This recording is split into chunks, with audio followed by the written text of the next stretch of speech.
Olá, sejam todos e todas muito bem-vindos e bem-vindas.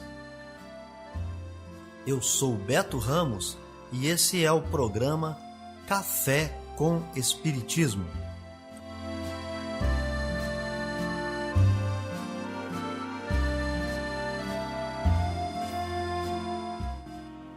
Um programa diário que aborda temas da filosofia, de conhecimentos gerais e de espiritismo. A verdade é o conhecimento que liberta.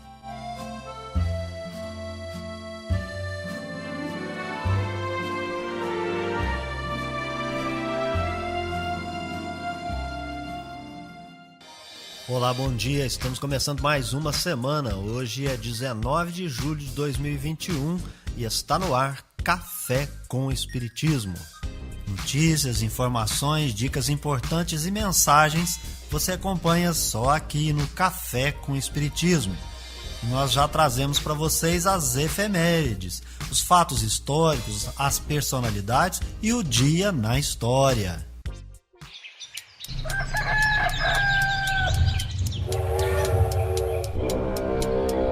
Dia na história. 19 de julho é o Dia Nacional do Futebol. A data foi escolhida em 76 por ser a ocasião de fundação do time mais antigo do Brasil em atividade, o Esporte Clube Rio Grande, do Rio Grande do Sul.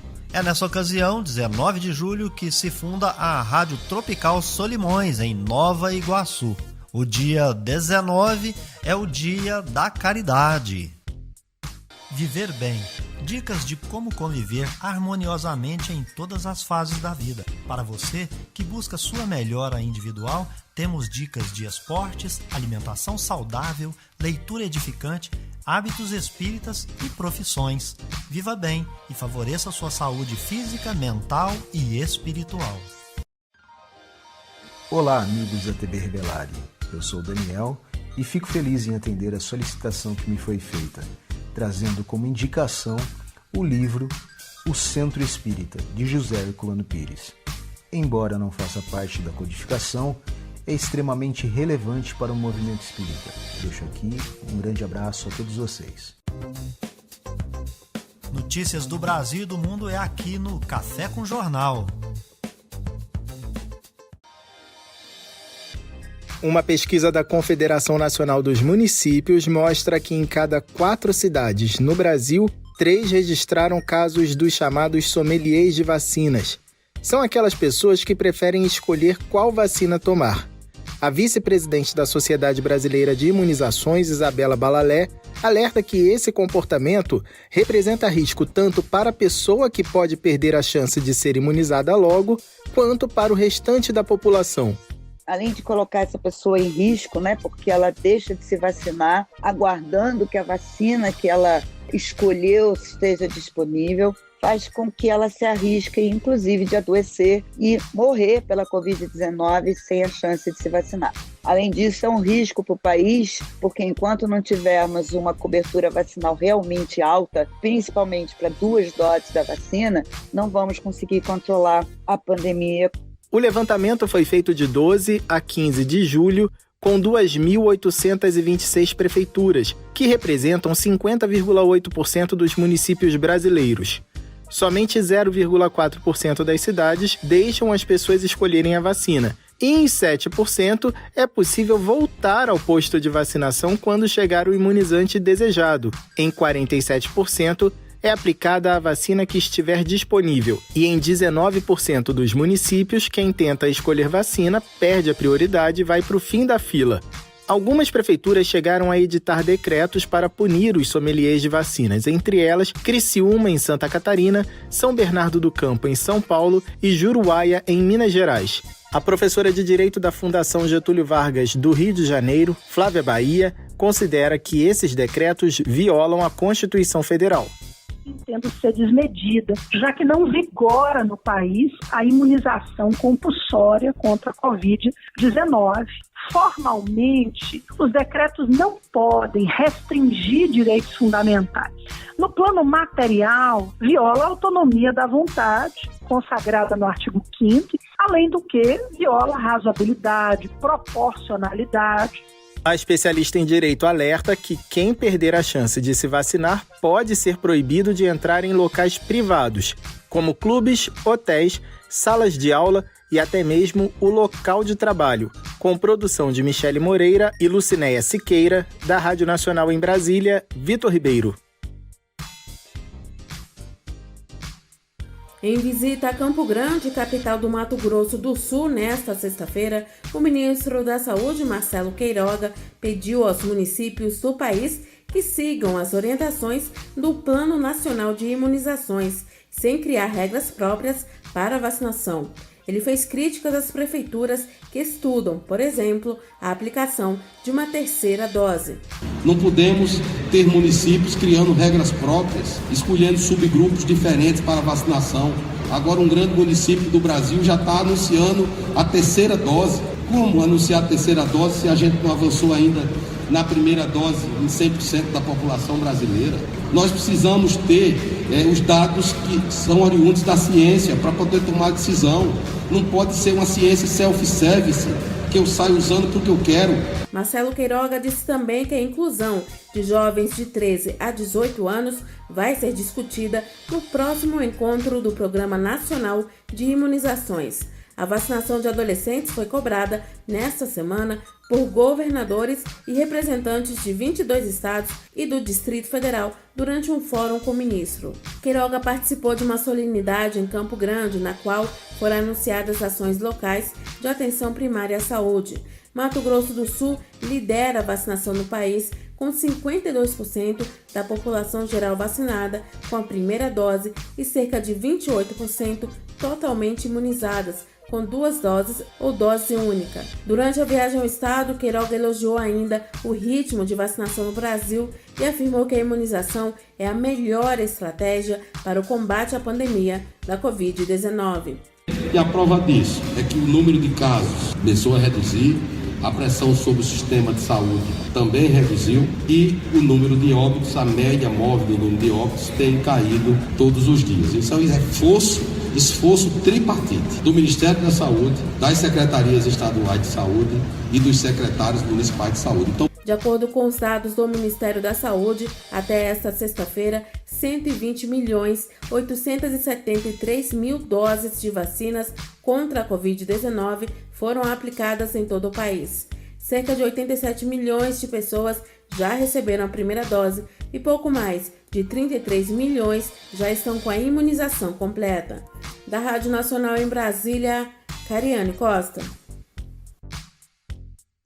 No Rio de Janeiro, foi preso um grupo que transportava mais de 100 animais silvestres para venda ilegal. 2 veículos foram apreendidos e 4 pessoas foram detidas pela Polícia Rodoviária Federal e pela Polícia Civil por meio de agentes da Delegacia Especializada em Proteção ao Meio Ambiente.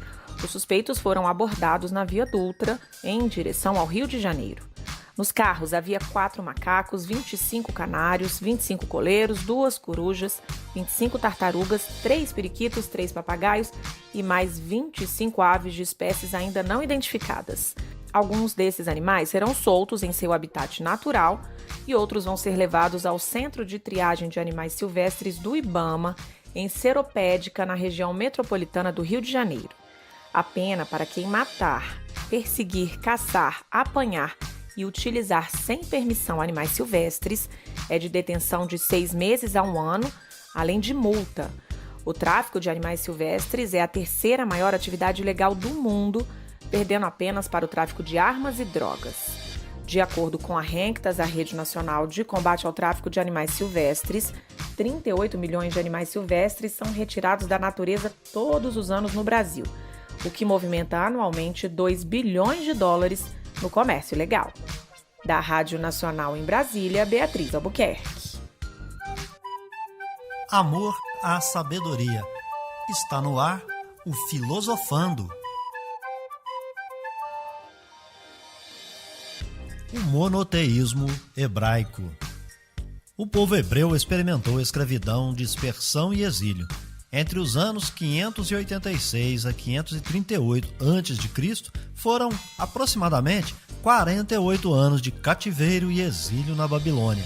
Conta-se que no século I a.C., cerca de 5 milhões de judeus viviam longe da Palestina.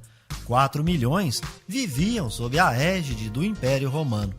Restabelecido no século VI a.C., o Estado judeu durou mais de 600 anos, mas, curiosamente, sempre sob a tutela estrangeira. De acordo com a historiografia, ele foi totalmente destruído pelos romanos entre os anos 135 e 136 de nossa era. Dispersos pelo mundo, o povo judeu se reuniu novamente com a criação do Estado de Israel em 1948, ou seja, após mais ou menos 1812 anos.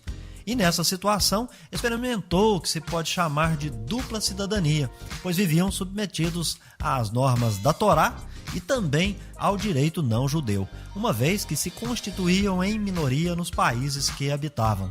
Tal situação reclamava se fizesse uma escolha: viver em isolamento e mantendo o nacionalismo sagrado ou ser assimilados, abandonando sua identidade cultural. Ao longo do tempo, o contato com outras culturas suprimiu, de fato, a dimensão jurídica dos preceitos religiosos sobre os quais nasceu o chamado povo de Deus. O sistema ético da Torá não apresentava diferença entre direito, ética e prática ritual. Para esse sistema legal, havia um termo genérico que englobava todo o sistema de leis e observância no judaísmo, halaká. A halaká, termo rabínico reduzido para tradição, não se discute, diferentemente dos argumentos, chamados din. Para bem se compreender o significado da tradição para o povo hebreu, basta verificar qual a abrangência do termo halaká. Orientação, hábito, costume, modo de agir e práticas, englobando o pessoal, o social, o nacional, as relações exteriores e a observância no judaísmo, observância daquelas leis e tradições da Torá. A ética dessa cultura, de raízes profundamente religiosas, apresenta uma relação, um pacto, uma aliança com Deus, mas não qualquer Deus. Yahweh é um rei, um legislador, um soberano de uma sociedade política, não somente o criador do mundo, mas o soberano absoluto do povo. Essa ética absoluta e totalizante se compara ao próprio Deus, que impõe sua imagem de perfeição e santidade como um modelo de vida. O ponto fundamental nessa relação é que não se trata de umas simples propostas de dogma de fé reclamando a adesão dos fiéis. Trata-se da proclamação de normas imperativas de conduta, de observância escrupulosa na vida cotidiana. A palavra Torá, traduzida vulgarmente por lei, em sua compreensão profunda, significa ensinamento. Todavia, não é qualquer ensino, mas aquele que não admite contestação, cujo caráter é normativo. No pacto, que possui caracteres de uma convenção constitucional, visto que dá nascimento a um verdadeiro Estado, aí compreendendo-se o conjunto de 3 elementos, povo, território e governo, o povo se constitui naqueles com os quais se estabeleceu a aliança. Através de Moisés, Deus propõe um conjunto de regras que é aceito sob a forma ritual. Se trata de uma aliança desigual, o que caracteriza e representa bem os costumes daquela época, onde eram comuns guerras, invasões, lutas e surgiam os dominados e os dominadores. O povo da aliança seria o vassalo, isto é, súditos do rei Deus, que fazia a promessa de proteção, a qual não poderia em nenhuma hipótese ser reclamada. O soberano não podia ser instado no cumprimento do ato. A aliança entre Israel e Deus, representada por Moisés, possui todas as características do tratado desigual, característico daqueles tempos. Tudo era condicionado ao comportamento do súdito. Assim sendo, a circuncisão poderia ser considerada como sinal da promessa divina, mas não condição da existência dessa promessa. A existência dessa promessa dependia sempre da conduta do súdito. Uma última observação importante é que as expressões reino dos céus, reino de Deus, que não são encontradas naqueles antigos livros religiosos, é muito fácil entender, porque ao falar com o seu povo, Jesus era perfeitamente compreendido quando mencionava tais expressões, retratando um reino dos céus e um reino de Deus.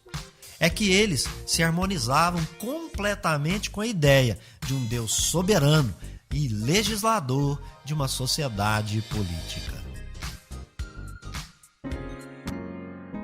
Café com Espiritismo. É hora da mensagem espírita.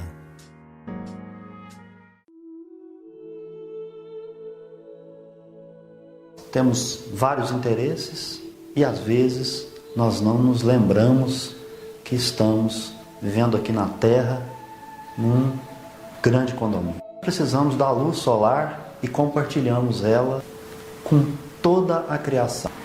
Nós necessitamos do oxigênio e também, da mesma forma, o compartilhamos com toda a criação. Existem interesses coletivos que nós não nos damos conta que não são interesses individuais. Como bens da terra, nós necessitamos da economia, do trabalho, da moradia, da justiça, dos alimentos. E aí eu pergunto a você, a forma como você está levando a sua vida, considera incluir o outro que tem as mesmas necessidades?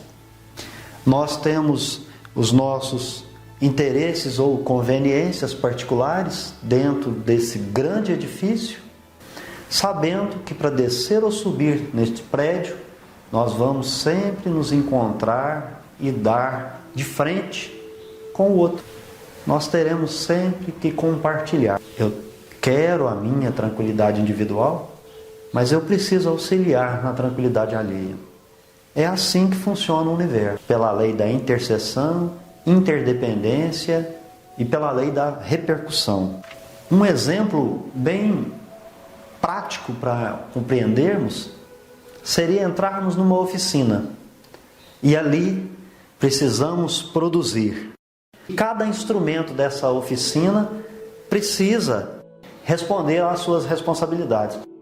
Qualquer deles que não estejam funcionando corretamente, a produção, por mais importante que seja, não atingirá as suas metas, os produtos não vão sair a contento, o objetivo coletivo não será atingido. E a civilização se baseia nesse critério, que é o espírito de equipe, mas isso foge de cada um de nós, porque nós temos o hábito de olhar para o próprio umbigo. O Espiritismo nos alerta como um mecanismo providencial para que a humanidade, num processo coletivo, concorrendo naturalmente, espontaneamente, para edificar o bem geral. O meu bem, o seu bem, o bem dos demais são tão importantes quanto. Não existe nenhum desses instrumentos que sejam mais importantes que outros. Na realidade, eles precisam estar funcionando corretamente para essa grande oficina resultar no produto principal, que é a reforma íntima, a melhora do planeta, a semeadura do bem e da paz na Terra. O sentimento de solidariedade, de cooperação, o sentimento de entendimento, de concórdia, vai colocar o amor em movimento, porque todos nós, então, estaremos fraternalmente praticando a caridade. Fazer para o outro aquilo que eu quero que ele faça para mim, mas eu faço primeiro para ele. Assumir responsabilidades. Uma questão importante de a gente nunca esquecer: o tempo realmente não para. Portanto, aproveitar o tempo é fundamental para que possamos viver bem neste grande condomínio. Quando o processo de mudança bater a nossa porta, mude em profundidade, nunca em aparência, porque certamente o hábito não fará o monge. Quem governa o corpo é o espírito e não o contrário. Colocar a culpa na carne dizendo que ela é fraca, realmente vai te dar um desânimo, vai te dar uma falta de vontade de viver. vai te dar o tédio, vai te dar depressão. Quem conduz no caminho são os pés, nunca o sapato. Tudo que o olho vê na terra vai desaparecer. Desapega logo. Tranquilidade de consciência não tem nada a ver com dinheiro no bolso. Feliz é o que trabalha, porque todo trabalho é uma ocupação útil. E todas as vezes que você estiver se ocupado de algo útil, o universo responderá a você da mesma maneira e com a mesma intensidade que você estará agindo. Porque quando você trabalha numa atividade útil, você alimenta o universo. Você vai nutrir toda a criação. A criatura precisa muito de conhecimento, mas na mesma quantidade precisa de bondade. O fundamental está em praticar aquilo que você aprendeu, atuar no bem. Um exemplo bem prático são os óculos. Os óculos corrigem apenas os defeitos da visão física, mas não corrigem os defeitos da vontade. A sua vontade, ela sempre será comandada pelo seu espírito. Todos nós precisamos nos nutrir do amor. É fundamental que façamos a distinção do como se ama e do como se é amado. O parasita, ele se apega à vítima pensando que sugá-la é um ato de amor. Toda existência tem um objetivo específico. Então, a ação construtiva é agora e não depois. Se conselho de espírita vale, tua carteira de identidade só estará valendo nessa encarnação. Ela não vai servir para a próxima. Nesse grande condomínio, viva proveitosamente, em plenitude de alegria e de paz. A evolução, ela é um determinismo. Saímos do átomo, vamos chegar a espírito puro. Viver por viver, todos vivem. O essencial é saber o que fazer da própria vida.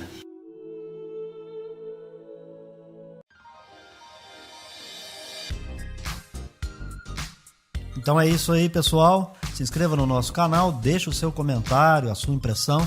Um abraço, até o próximo Café com Espiritismo. Tchau! Este foi o nosso programa Café com Espiritismo. Um oferecimento de Instituto Revelare.